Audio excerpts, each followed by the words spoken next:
Greetings, Earthlings. I like to start off this series with some matchstick puzzles because I remember doing these as a kid and absolutely loving them. I know I'm being Captain Obvious here, but I think part of what made me like them was that they're very tactile and there's something enjoyable and there's something to be said about hands-on learning, literally from like touching all of the matchsticks. And also, I'm going to be using toothpicks, but I found that a lot more practical and readily available than going and getting matchsticks. I didn't like to just do math as a kid. I also like to physically move and be active. And so I think any opportunity to use your brains and hands at the same time is a great idea, which is probably why I like playing music as well. All right, let's dive in. What is the goal? What is the challenge? The challenge here is to move 2 matchsticks from this 5008 number in order to create the largest number possible. That is the goal. All right. So what I want to go through in this video, because I've noticed there's a lot of videos that went over this and I just actually saw this challenge recently, and each video kind of has their own favorite solution. So I actually want to go through everything. I want to try to synthesize and present a lot of different ways to do this challenge and show you guys that depending on what you're going to allow, you can create a lot of interesting solutions. So this will be a common theme. So first we need to agree on the rules, and I'll discuss it as I present the various interesting solutions. I'm interested in playing around with these and showing you how extra ideas unlock extra solutions. It's up to you to decide which of the solutions you'd consider valid, but regardless, I think all the ideas are interesting for your general creative development. So let's start with something that kind of really bugs me about this challenge usually, and that's how do we create a 9? So for example, if we take a look at the 5, are we going to consider this being a 9, or are we going to consider this being a 9? In other words, this one has 6 matchsticks or toothpicks, and this one has only 5. So there are 2 ways to make a 9. I'll be honest, I prefer the 5 toothpick 9, but I guess we can count both of them as valid, so that's fine. So now that that's out of the way, that's sort of part 1, so like the weird 9s. Next, let's see what we can do without any funny business. So what do I mean by funny business? Let's try to just be a little boring about it and see how well we can do just from obvious ideas. So an obvious idea might be, well, okay, let's take this one and put it over here.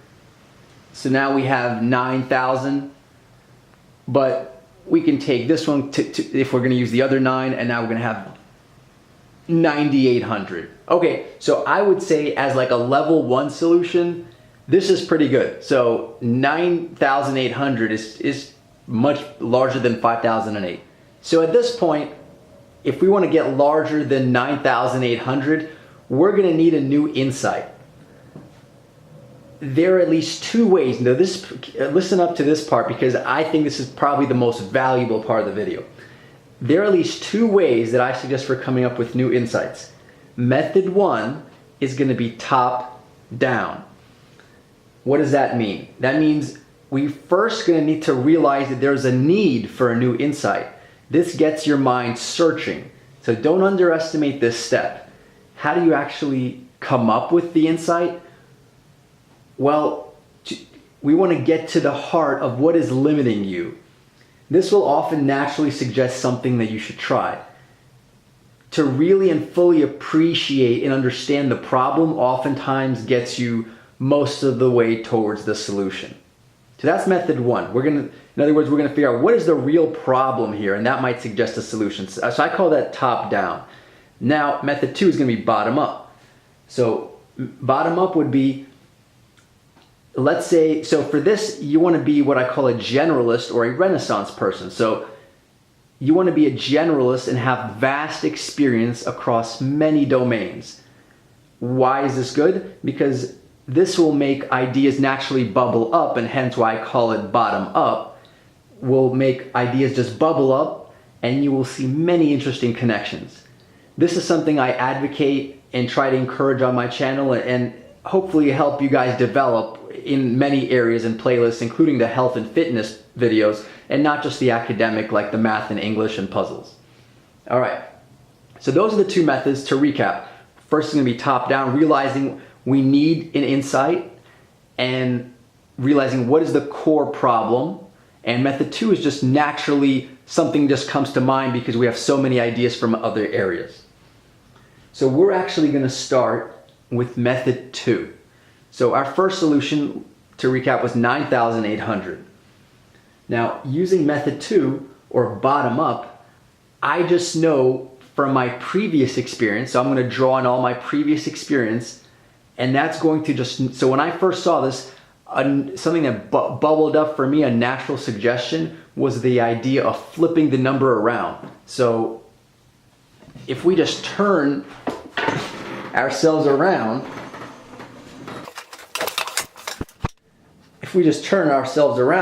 we could see that already, even just looking at it as 8,005 is already larger than 5,008. So as you guys just saw, even the original number of 5,008, we can turn it upside down to get 8,005. And where did I get that idea? That's just from my vast experience doing other tricky problems. So that suggests an idea. So rather than doing 9,800, we're gonna get 9,885. So if we're gonna do this upside down, we could take that, create an 8, take that, create an 8. And here we have 9,885.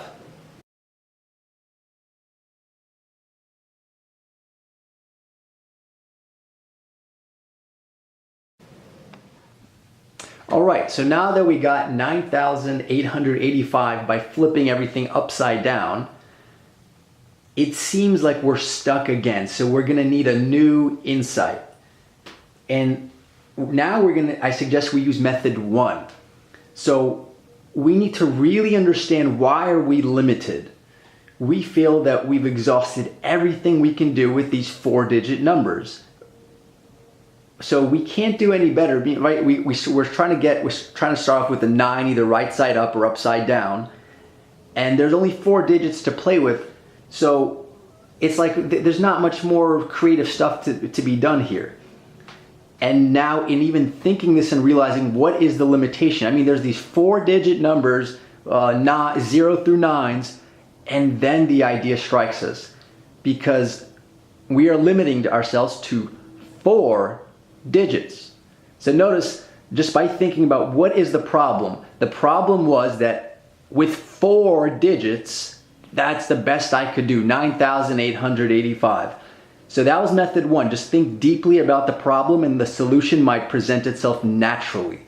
So what can we do? How can we get more than 4 digits? Well, since the matchsticks have to be moved from the figure, this suggests what I would probably consider the most common best solution, which is we are going to destroy some things to create some things. So why don't we try, let's say, this one, right? So what if we take this pick out and this one?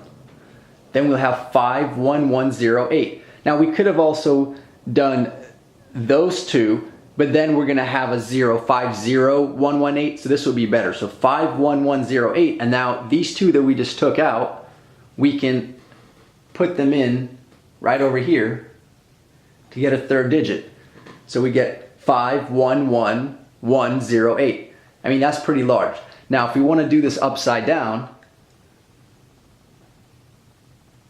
we can get an even larger one. In that case, we would take these two out. We can put them over here.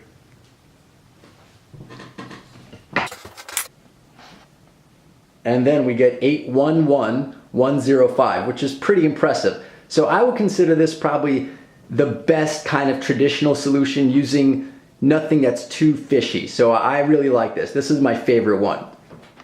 But let's keep going. Let's see if we can do even better than that. So the 811105 is pretty much, I think, the best we can do without anything too fishy.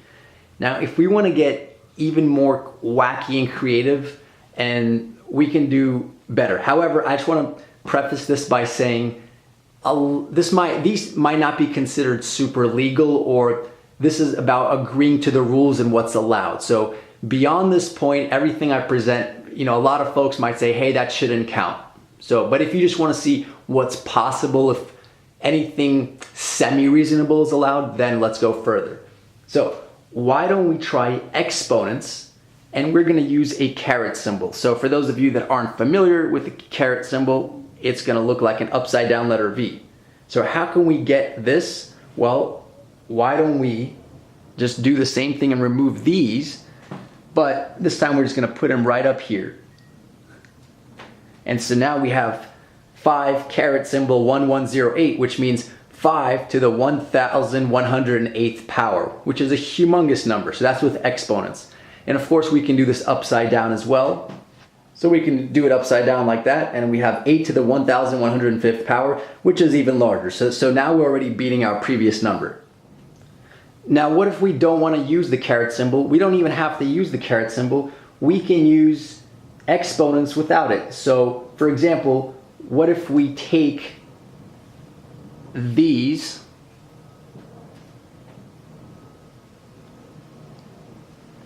and just put them right up here? So now we get 51,108 to the 11th power.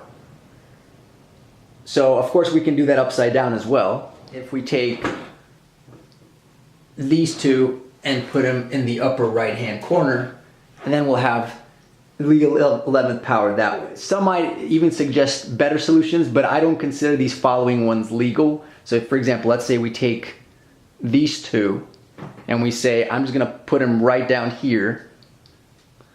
So it's going to be 11 to that ginormous power. But usually when you write exponents, the exponent has to be smaller than the base. So I don't consider this legal. I know it's mathematically cool and clever. So that, I want to present it because it's still cool, and this would be larger. And again, you could flip it upside down, do the same thing, but neither of those would be legal in my opinion because the exponent looks too large. All right, now we can get even fancier. If we want to get even crazier, this is really beyond the realm of what I consider at all reasonable, but I'm just presenting it because I still think it's cool. There is something called the double up arrow notation that was introduced by Donald Knuth, Knuth. I'll put a link in the description. And what he does is he's just defined a way that to use numbers that are even more powerful than regular exponents. So for example, if we break up this first 0 and we put this 11 instead of up there as 51,108 to the 11th power, we can put it on the top left, and that is defined to be 51,108 to the power of itself 11 times. Like think of a ladder where you have 51,108 to the 51,108 power to the 51,108 power 11 times going upwards. That is an incredibly large number. Also, of course, we can do this upside down to get an even larger number by breaking this 0 and putting that 11 there and flipping our view. Again, I won't actually flip it this time, but you guys get the idea. It would be 81,105 raised to itself 11 times in a ladder going that way, if you can visualize yourself looking this way. But I think that's kind of ridiculous. Now, if we're on to, if we're gonna go the ridiculous route and we really want to see how high we can go, and we're gonna allow anything that is at all microscopically reasonable, then I'm gonna propose a solution to get infinity. That's right, folks, infinity. All right, so I've come up with a very ridiculous way, if we're going to do ridiculous solutions, where we can get infinity. Why don't we just take this matchstick or toothpick and make it a division sign. And then we're going to get 500 divided by 0, which is infinity. Well, it's sort of not defined, but that's basically infinity. So I think that's actually the best that we can do if you're going to allow that ridiculous operation. But if you want to, or you could demand that we move 2 toothpicks, in which case you could do this, and then maybe I'll make this a 9. So it'll be 900 over 0. So I guess that would be the official way to get infinity. So I've seen a lot of solutions that kind of present just like one approach, and I really don't care what the answer is to this problem. The whole point of this video is not to, well, maybe that there was the solution presented earlier that was 811105, I guess would be the technical winner, or at least I would consider the winner. But the point is not to pick a winner here. The point is to show you guys that we can have all these different solutions depending on what we allow and how we came up with them, the process of coming up with them, using either the bottom up or the top down methods. All right, I hope you guys enjoyed that. I'll see you guys in the next video.